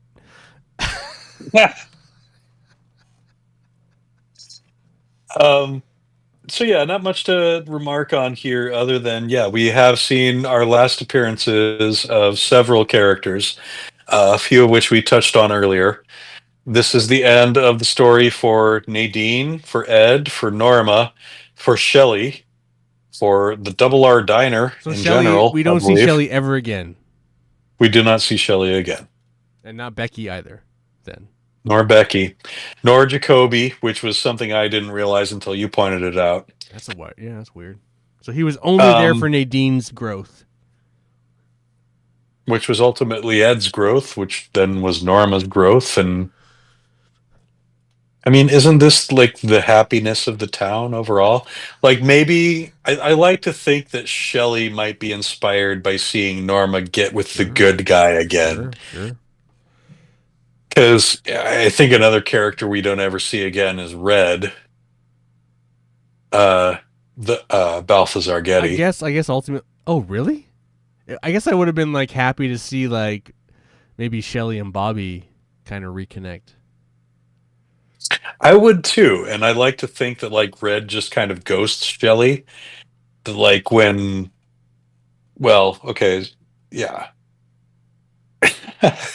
When whatever flare up of evil that is happening in Twin Peaks, when that tide recedes, he just kind of disappears with it. But the New Mutants all gang together and they do fight evil with Cooper, right? At the end, like they do, like all released from their jail cells. Some of them, maybe not all of the ones you've named. Maybe not Chad.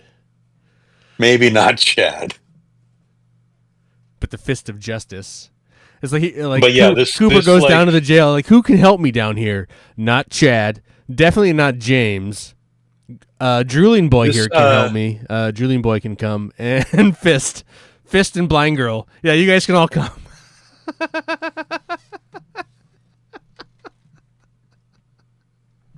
There were some. So yes, there is. I'm not going to spoil too much by telling you. Spoil anything. It's fine. That there is a confrontation that occurs in the sheriff's office. Oh, sweet! And the audience for that confrontation may surprise you. That's probably the best I can do without spoiling too much. Chad and James in the prison downstairs, like, why didn't they let us out and help? It's like, I don't know, man. I think we're worthless.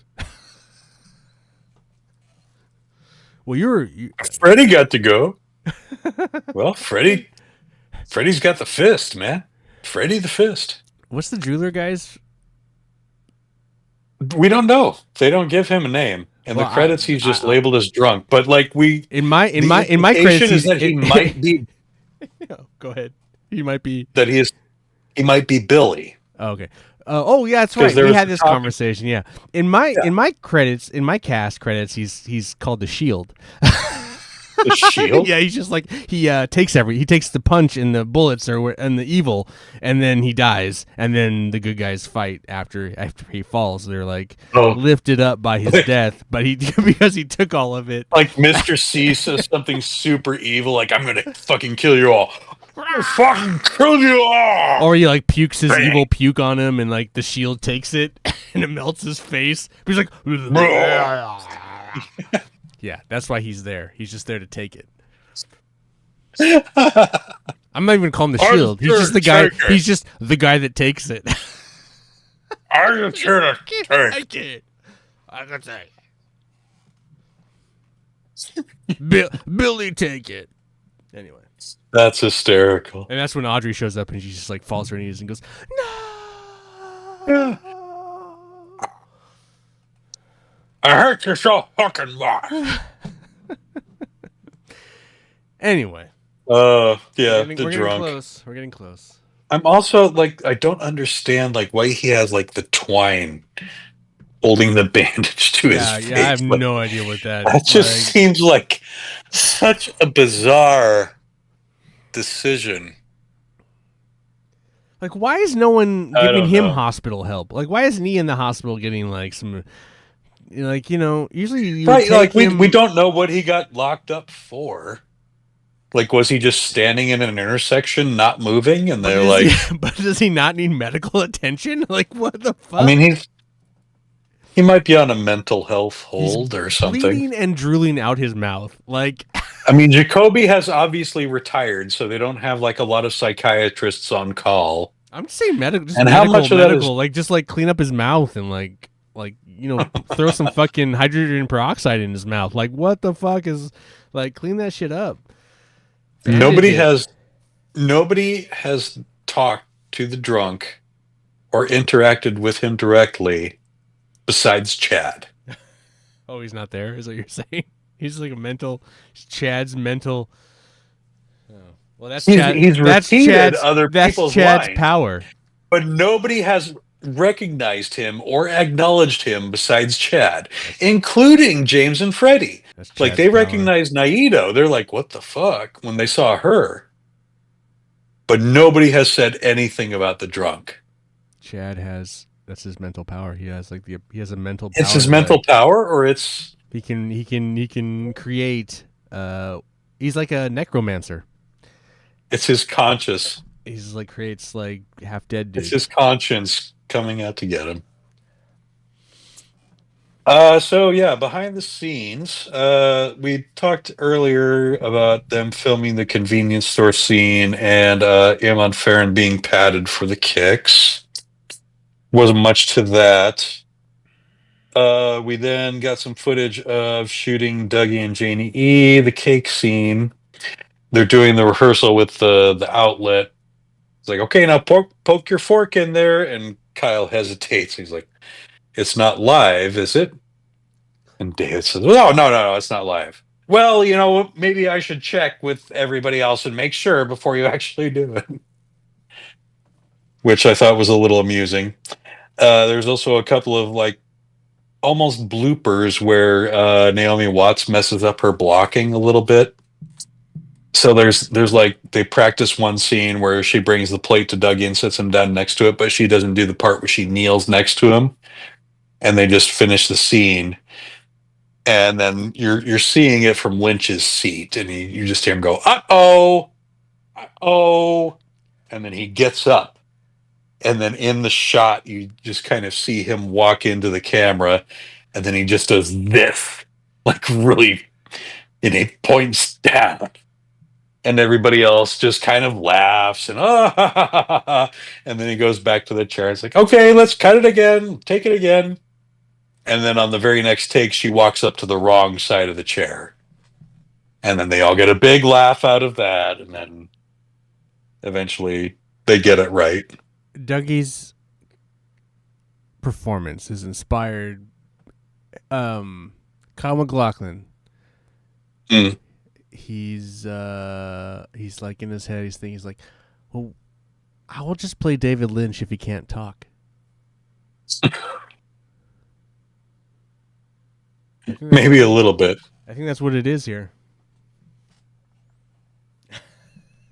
It's all If coming. he could only repeat what he heard.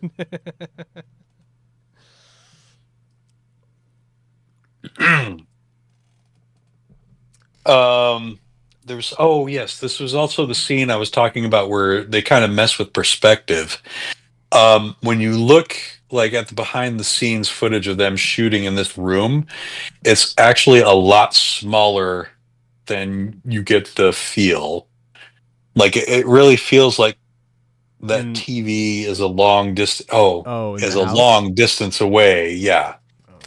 but the room itself, where like he's seated at the table, it's much smaller. It was interesting. I was like, kind of like, oh, it's interesting. They decided to set for this cake scene. They decided to seat him in like the dining room versus the kitchenette room because it's like the kitchen and the kitchen table are in the background, and then he's sitting at like this other table, which I would assume is like a Right. dining room table, which we haven't had him. No, we've seen him at that table before. Isn't not always the kitchen? Not always the kitchen table. Not always, no. Are you sure? Mm-hmm. 100%. 100%. How do you know that? Because I've watched this series more times than you have. Yeah, but it doesn't. There's one scene where she serves him a sandwich at that table. Like whenever he's eating after the typical meal times, that's the table he's sitting at. So that's like the casual table, I feel. There's the other table, the No, no, one no. The where one he and he's at Sunny. now, the one in this episode, is the dining room table, because the kitchen table No, is the casual table, the breakfast table. That's the casual table. This it's the other, bigger of the two, so I wouldn't say the casual I know one. you would say that, but like the thing is like most kitchens, you have a kitchen and a table in that for like the basic bitch eating, and then the other table would always be the dining room table. So like This, if also I feel like I I forget if there's actually a window at that table versus the kitchen table has all the windows. So like I am confused.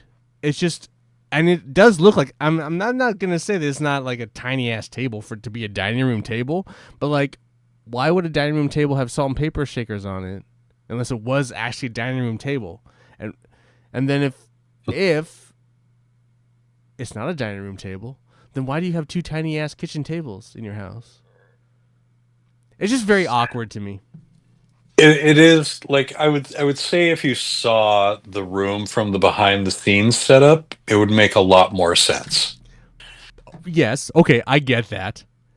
But that is The not how the table that geography of a film should be or TV show. Like it's very fair. lazy production if you are like If you look at the setup, the table that Dougie is seated at is in like a living room. Like it's up against the wall of a living room with a TV and a couch nearby. so they just have two This shitty ass it's dining room table, like kitchen tables. Yeah, because the Mm. leaves are folded down on the one that Dougie's seated at. This one feels like it's like more of like a desk or like something they casually sit at. Because also they don't. It's not set. They don't have place settings for four people there. Okay, here's the other Like it's weird. Then not big here's the enough other weird for. thing about that. Then, okay, that's fine. The other weird Mhm. thing about it too is that it has a lamp on it, which you never have on a dining room table or kitchen table. Yeah, But but it you do does have it have on a desk. salt and pepper and butter sitting on it, and he's just eating cake. So it's like, what is this? Like, I would argue that Dougie is a guy who frequently keeps odd hours because he's an insurance salesman. He's often working on files. People have their I mean, formal eating and casual eating spaces, and they have, my parents have multiple sets of salt and pepper shakers. okay, that's One's on fine. the dining room table, one's on the counter. where like the bar where so they then eat the other question sometimes. is, why not just use the kitchen table and then the TV is far away in the living Because it's room? not close enough to the TV. Because you wouldn't be watching TV from the kitchen table. That's not where the remote would be set up. But you It don't. would be set up But I guess the other issue is, as a viewer, I have no idea where that wall is in that room. Like, I have no idea how far away. You know, like my kitchen and my kitchen table are very close to the television. Like, you have no real concept of that. Like, the geography of all of that is so wonky. Like, I think you could have cheated that. He's never in the same. Here's the other thing is with that too, is that he's never in the same scene with the television. So it's irrelevant to how close or far away it is. That's why they do it like that. So like even if he was sitting at the kitchen table and then he turned it on and it was in the living room, you would have no concept. You have no concept of how close or far away it is. Oh, you only have a concept of that from behind the scenes. That's your geography. It's not. affecting. It's really not that far off from what I see in the TV show, to be honest. No. Other than, like I said, this den room with the small table and the TV but we have no seems real. larger But we than have it no actually real is. geography on that living room in general, since we've never really seen it in the show. So like it's really irrelevant. That's why they're going this way with it. I'm just saying, like, you could totally have gotten away with doing this scene at the other table, and it wouldn't have mattered. 100%. Probably. Anyway, these are But it things I does think about segue. when I make movies. No, it does segue into another interesting conversation, which is the next behind the scenes bit we get with Audrey and Charlie. So this is the first opportunity we get to see Sherilyn Fenn behind the scenes. And the thing that struck me about this is that she taps into the emotion very strongly. Like, she's already starting to get tears in her eyes when she's having her makeup done. Just like discussing how she should read the lines. Like, she's working herself into those emotions already. And then after the cut, she's still very emotional and still crying when Lynch comes up to her and tells her, "Oh, you did a good job." She's like still emotionally in character. It takes her a while to get out of it. But like these scenes that they were filming, the geography of the house is completely different. Like, there's the scene they film at the front door, which juxtaposes directly with the scene where she attacks him on the couch. Like, the way she charges him implies that it's like, oh, it's this very next room over here. But that's not actually the room that's over there. For sure. No, the rooms themselves are in the same house, but they don't link that directly. No, I get that 100%. That's what I'm saying. Like, they closed the gap really quickly on that. And that's why I'm saying, like, they could have shot it in the kitchen and they could have closed the gap on the TV because we have no real geography on the television. We don't know where the television exists in that room, really. So, I mean, the television could have been a TV in the kitchen for all we give a shit. Like, that's irrelevant. Like, that's 100% irrelevant, you know? So it's just... I think your argument is irrelevant, to be perfectly honest. No, I don't think so. It doesn't really matter what. Why is there a random table with a light salt and pepper shakers and butter on it? Like, it just seems weird. What if he was? Well, it seems was weird. there butter on the table? Yeah, go back and watch it. There was butter on the table? Go back and watch it, dude. I was waiting for him to fuck around with that too, but he didn't. Butter in your chocolate cake. Well, salt and pepper on your chocolate cake. Like, it's like it definitely felt like it was it's supposed to be a dining room table, but it's not a dining room table because it has a fucking lamp on it. Dark chocolate cake, and if it's sea salt. Oh my god! Now you're really stretching.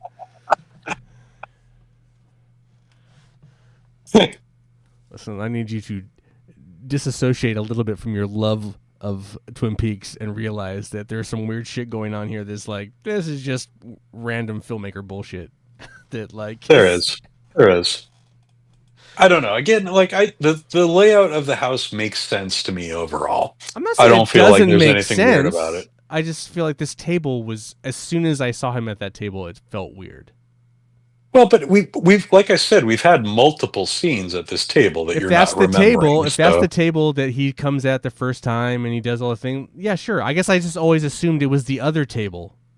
I never saw both tables in the same scene, so I always assumed it was just this other table in the background in the well, kitchen. that's because the camera is always in one of those rooms or the other. Right, but like it's not. You But never it have the doesn't. camera in a spot where you can see both tables at once. True until this scene, but at the same time, you've always only ever seen them eat at a table. You never see the rest of the room with the other table. Like you don't see the rest of the room with the TV and the you never see you only see the You do table. kind of you do kind of see the kitchen and the dining table briefly when Janie E looks up and screams. You get a good full shot of that kitchen Well, yeah, and like but that's the actual kitchen table. I mean, you see that's the one they eat breakfast at. right, and I That's assumed the that's the formal table. table. No, that's not the formal That's table. the family dining table. No. The table That's that's where in they the all eat kitchen is together. always It's a too formal table. Is a dining room table. A kitchen table is just a table in the kitchen. okay. So there is no actual dining room in that house. That's what we're saying. That's what we're alluding to. But he's at this other. See, I was assuming if he's eating at this table, this should be the formal dining room table. But it's clearly just a table.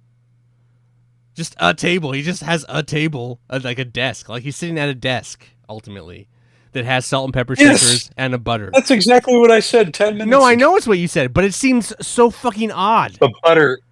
It's the butter you're really fixated on, isn't it? Well, it's a weird collection of. That's the thing that it's a strikes weird you as collection weird. of concepts to have at a desk. I don't know. Well, yeah. That's fair. Whatever. Butter I don't being give a there, shit. butter being there is weird. I won't disagree with you there. Salt and pepper being there, not so weird. Sure. Because like I can see him eating like a late night dinner when he doesn't get home in time to eat dinner with the family. Anyway, yeah. Anyway, but I'm saying like when all three of them eat together, they do it at that big table by the big window. Sure. But when you have guests whether that's over, breakfast, lunch, or dinner. But when you have guests over to an event, they're not sitting at that table. They're sitting at the dining room table, and I don't know where the dining room table is because obviously this is not the dining room table. This is some fucking desk that he's sitting at. Jesus Christ. I know you think it's irrelevant, but you like when I look at that shit, it's like this is weird to me. This just seems off to me. Like what the fuck is this about? And why is there a lamp on this? So it's clearly not a dining room table. Anyway. But it's got butter and salt and pepper. The things filmmakers obsess over. All right. The only other thing I wanted to note is that the behind the scenes footage of Audrey and Charlie did not include just this week's scene, but it included the most recent scene prior to this. So it was pretty obvious that they filmed all of those scenes in just 1 or 2 days. And that was very late in the production. That was in April of 2016. So okay, cool. Maybe that was just an availability thing, but well, that's it. That's it. That's everything. That's it. That's all I got. We've covered it all for tonight. God damn. So, yeah, I think there's not much left to do besides remind you all of the schedule, which is basically just we're taking next week off again. But that's the last week off before we do our run on the final 4 episodes of Blank as a Fart. That is 3 more episodes of The Return and 1 more epilogue episode where we will discuss the secret history of Twin Peaks, which I have almost finished reading, and also the Twin Peaks, The Final Dossier. So these 2 books are the ones that came out around the same time as The Return. Mark Frost is credited as the author, and so it's all canon material, so to speak. There are a couple of other books. There is The Secret Diary of Laura Palmer, which I read as a youth. And there is also, I forget what the specific name of it is, but it's a Cooper prequel novel that kind of talks about his earlier years and the way he got into the FBI. I've avoided that one because there's a lot of questions about the legitimacy of it and the canon of it. But so it's fan fiction, is what you're saying. It's commissioned fan fiction, I guess. So we'll see if I have the time to add those to my reading list. But him and Gordon Cole have a relationship, and he's impregnated, much like that Kirk and Spock fan fiction. Yeah. I mean, I get the feeling that if I read all 4 of those books, it's going to be a 2-part epilogue. So I don't know if we need that much more additional material. How much more podcast we could squeeze out of that. I just need to just to give the what are things that happened that we don't know about? What happened behind the scenes, not behind the scenes, but behind the lens that we never saw that actually happened, that counted. Yeah, there's not much of that in Secret History. There's a little bit of it, but not much. Not enough to be juicy. I from what I understand, most of that is in Final Dossier, which I have yet to read. Does Truman really have cancer? No. Or maybe gets healed. The screaming woman is Truman's body being born into a woman. Yeah. And that's why he's screaming. Maybe. Anyway, yeah, so that's where we're going to wrap it up for this week. That is the end of part 15, and that is what, our 54th? 55th episode? Where are we at? No, we're at, I think we're, no. Hold on a second. Let me pull it up really quick. It's here. Jesus, not there. Oh, that's bright. That's the wrong browser. That's why. Wrong browser. Well, I have 2 different browsers. I have a work browser and a personal browser. We are on episode 48. Oh shit! Why am I always thinking we're over 50 already? I don't know. We will be. So we're going to end. We're going to end with 52 episodes. Oh, that's fun. A whole year, guys. You can listen to us for a whole year throughout the like a deck of cards. It's like it's been ordained by the gods for us to have a magical number. A deck of cards, weeks in a year. I mean, or blank as a fart.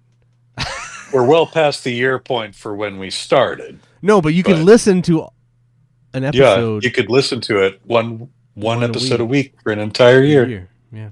Isn't that magical? We're doing magic. It is magical. It's magical. Deck of cards, weeks. We're making magic here. Yeah, that just dawned on me too. Yeah, it just dawned on me too. Yeah, that's wild. Yeah, because I think we originally planned for 50 was how we were going to do it. No, 52. But then, well, we had to do a makeup episode, and we did. Yeah, we had that extra, and we had the extra bonus episode about casting. Yeah, so there was a couple of series in there, and then I think we're gonna. It's that's cool. That's fun. 52 is our total. Yeah, that'll be a good number. The new 52. The new 52. But anyway, that's going to do it for us this week. Thank you again for listening, watching, following along. We hope you're enjoying it as much as we are, because we're having a fun time as much as Ian complains. I mean, I'm having fun doing the podcast. We're still enjoying ourselves. The show is aggressively difficult sometimes. This episode wasn't too bad. No. There was some fun kind of wrap-ups and kind of like, it's a little pretentious here and there, but like it was mostly kind of like, okay, this has some stuff. Sometimes the episodes are just like, what is this about? I think the last couple before our break for a while were kind of like, what is this about? Like, can we just move on? Like, what? Anyway, But this one is some of that is paying off now and coming to roost, and some of it's just not important. Hopefully, eventually, it'll all make sense. No, you've already made it apparently clear that it's not going to make any sense. That's bullshit. That's bullshit. I don't know why I even said that. Blank as a fart right there. That was just a blank as a fart comment. That was a blank as a fart comment. This week's blank as a fart award goes to Gabe for that comment. I mean, really, there's only 2 people we can award that to. Well, this week it went to you.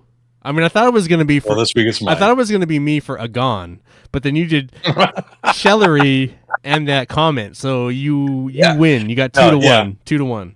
Yep. Nope. I take the cake on that one. All